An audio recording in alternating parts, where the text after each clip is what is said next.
Okay, so Den of Thieves. This was written and directed by Christian Gudegast, right? Christian also produces the film, along with oh, where are my names?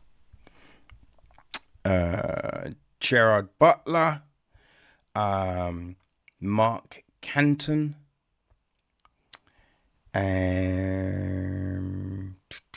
Alan Siegel, and Tucker Tooley. It's executive produced by Meadow Williams, Robert Simmons, Danielle Robinson, Greg Renker, Jamie Marshall, D. Scott Lumpkin, David Hopwood, Adam Fogelson, Glendy Feig,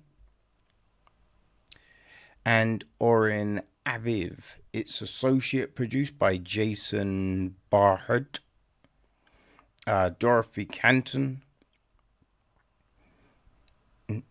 Daniel Caslow,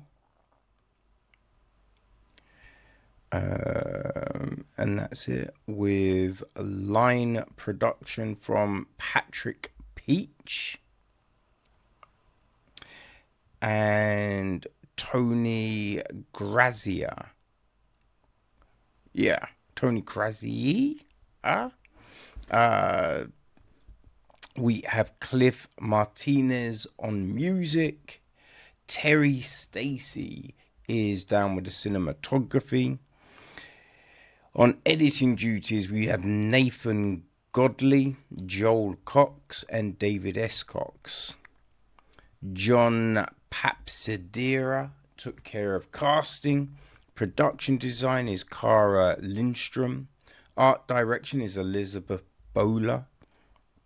Leonard R. Spears is set decoration, with Terry Anderson and Sarah Rose on costume design. So then, our cast. Okay, so who's in the film? Well, people, we have got Gerard Butler as Detective Nick O'Brien.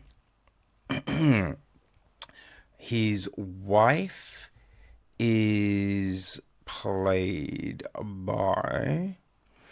where are we? Dawn Olivia, who plays Debbie O'Brien. We then have got...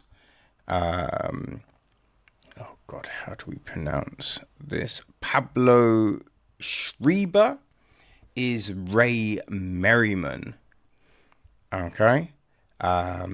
There is then Curtis Jackson as Ensign Lavu, one of Merriman's men. Also, there's Evan Jones as Bo Osterman, aka Bosco. We have got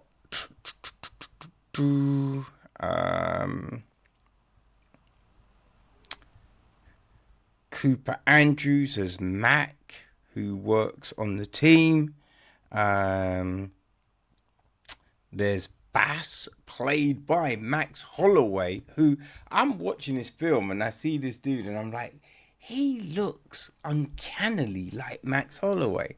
And it was Max. All right. There's, who else do we have? Oh, gosh, yes. Donnie, played by O'Shea Jackson Jr. Right, so we've also got Maurice Compte as Detective Benny Magalon. He also works with O'Brien. There is Brian Van Holt as Detective Murph Connors. There is Mo McRae, Detective Gus Henderson. He's on the Major Crime Unit 2. Kaiwi Lyman-Mersereau as Detective Tony Zapata, Tony Z. We've got Jermaine Rivers as Officer Jackson. Jay Dubines is Rolf Wolfgang. Alex Lapri is Maloa. Matthew Cornwell is Joseph, the bank manager. Michael Bisbin is Connor, right? Who we see at the end of the film. Eric Braeden is Ziggy Zuhusen. I think that's probably most of the major players, right? The gist of the film, a gritty LA crime saga which follows the intersecting and often personally connected lives of an elite unit of the LA County Sheriff's Department and the state's most successful bank robbery crew as the Outlaws plan an impossible heist on the Federal Reserve Bank of downtown Los Angeles. So as this film starts, we are greeted with some stats, right? Supposedly, Los Angeles has the most bank robberies of anywhere else in the world, which is crazy.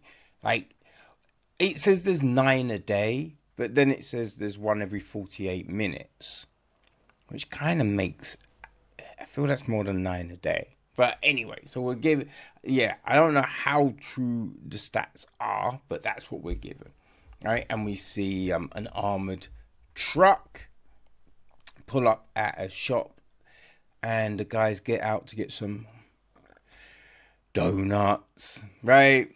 You know what I mean? It's just the, stereotypical thing. And then they get stuck up by this gang, masked gang of criminals, and it all goes a little bit off script, but it's all kind of set out to show, firstly, the planning of this group, but also, how unhinged some are, I guess, right? So we have all of this stuff, and then the cops turn up, right? And Nick O'Brien and his gang, strayed away, right? They're like, we think it could be Merriman, right? Now, that's the thing, right? I think it's well put together, right? As a film. And this is Christian's feature debut, right? So props to turning out something that does look like it's put together well. You know what I mean? Film wise, it's put together well and everything like that. The plot is a little, it's very predictable, right? It's very you know where it's going all the time. And we do have a lot of those tropes. As I said, like just the cops turning up and getting donuts, right? It's just like, okay, we get it, right? And then Gerard Butler's character is, and it is, a role Gerard Butler plays a lot, right? A hard nails maverick cop.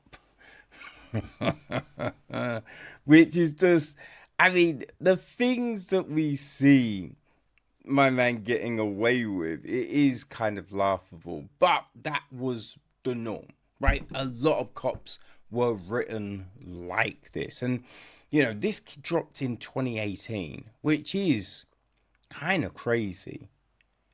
You know what I mean? Kind of crazy when you think, oh, we've just got the sequel. But, yeah. There wasn't really a lot of nuance a lot of the time in cop characters. So, Christian, although, yeah, as I say, it's generic, it is, what everyone else was doing. Right? So you've got that, and then you've got, Nick's group, his buddies, who, again, it is all very stereotypical, right? It is what you will find. But they're out to get Merriman and his band of crooks. So we have this. You've also got like the subplots of Nick and his boys are at odds with the other police departments. Again, not shocking. There is this weird subplot of Nick and his wife, right? Nick and his wife. And it's odd because really it doesn't go anywhere. It's not it doesn't affect the story any sort of way. So it's kind of pointless, right?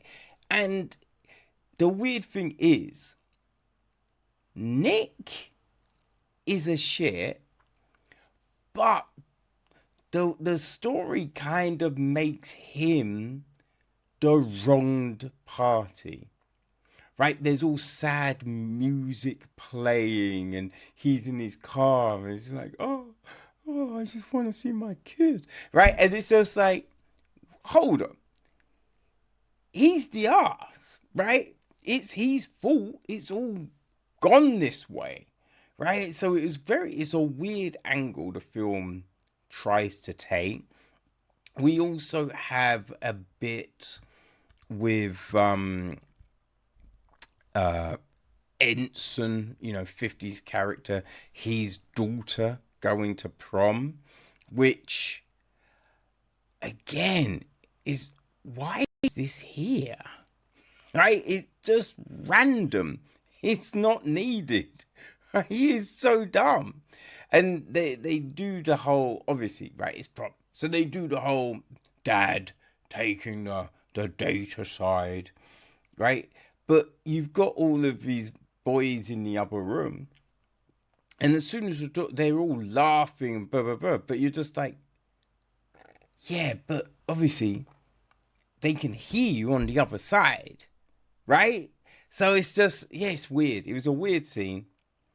And both of those things are just kind of pointless to the story. Right? It's pointless. There's a weird moment with Chinese food. Right? That's all I can kind of say. But I will say, right, if you leave food for a period of time, it gets greasy. Gets greasy. A takeaway food especially, right? Gets greasy. You can tell when it's cold. So there's a plot point where I'm just like, that doesn't really work. Right? That doesn't really work at all. As well as the smell, right, would give something away. So there's this, yeah, it's just an odd scene. Right, I get what they're trying to do, but it's just a bit like, I mean, I don't know. I don't know what food would have worked, but that doesn't at all. Doesn't at all. There's a lot of action. There's a lot of action scenes, which, I guess are fun. But when you're shooting indiscriminately on a busy bridge, pedestrians will die, right? Like, pedestrians will, you're telling me no pedestrians die, right? Is that what you're telling me? And it's funny because we have people, and it's that thing in films, right, where in a shootout everything's going crazy, bah, bah, bah, bah, bah, bah, bah, bah. But people can hide behind a wooden door and not get hit, when you're like, a bullet would go straight through that, right? So we have this thing where bullets aren't going through certain materials, and then all of a sudden they do, right? So it is a bit like, wait, hold on a second, what are the physics here, right? What's going on? I did think the film's probably a bit long. It's just over 2 hours. It's like 2 hours and 10 minutes, something like that, right? And I think it could have been an hour and a half, easy. Like, just chop, some of this fluff out, and you've got a tighter film. I think that it would have benefited from that.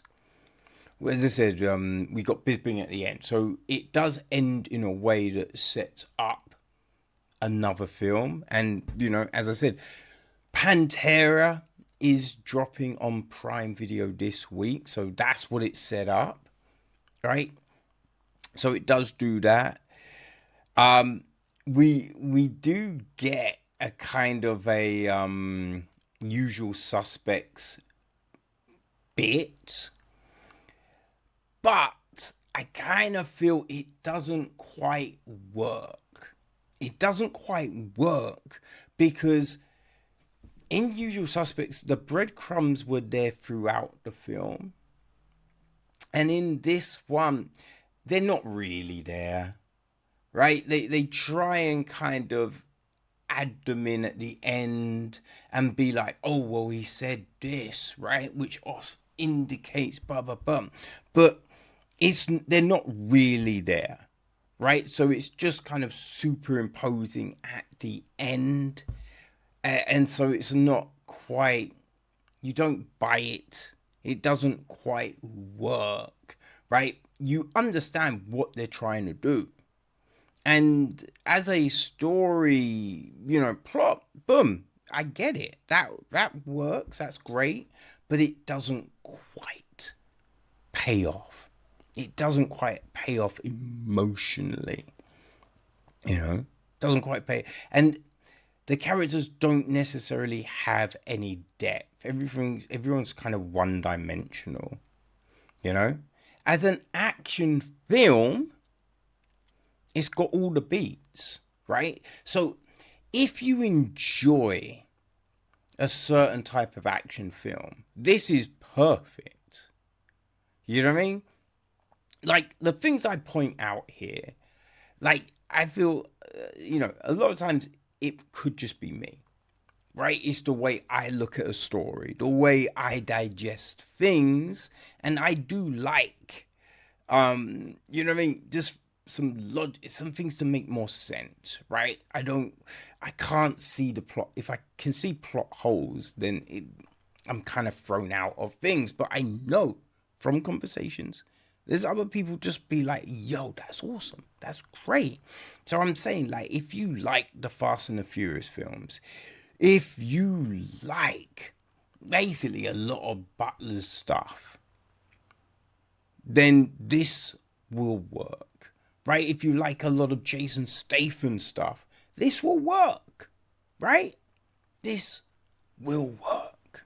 So, you know what I mean? You have that, right? So if all of those things, if they tick the box, people, you will enjoy Den of Thieves. But we watched it because, Signature sent through the sequel. So I wanted to refresh, because I know I'd watched Den of Thieves, but it was, as I say, it dropped in 2018, so it's a long time ago, right? And I did not remember the end at all, right? I didn't remember the end at all. So yeah, I don't know what happened. Maybe I was so irritated I walked out. I don't know, but it was good to refresh, right? So refresh. And now I can go into the sequel. And let's see how that goes. But people, this was Den of Thieves.